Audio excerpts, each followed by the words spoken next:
ক্ষমা করবে না জানি, তবুও তোমার অপেক্ষায় বসে থাকবো আমি। আমি রয়েছি তোমার অপেক্ষায়।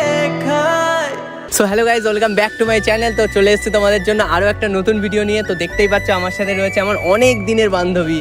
তো এ আমার সাথে কেন রয়েছে এটা নিশ্চয়ই তোমাদের মনে প্রশ্ন জাগছে। তোমরা যেহেতু আগের দিন দেখেছো একটা জেলেসি ভিডিও করেছি বর্ষার সাথে, তো সেই ভিডিওটার পার্ট 2 নিয়ে চলে এসেছি। তো পার্ট 2 ভিডিও ধামাকাদার হবে না, এটা তো হতেই পারে না। তো তুমি কিছু বলবে? হ্যাঁ, আমিও তোমাদের সাথে আজকে এন্টারটেন করতে এসেছি, তো তোমরা দেখতে থাকো। ঠিক আছে, যেমনটা বললো, তো বেশি না বকে ভয়, চলো শুরু করা যাক।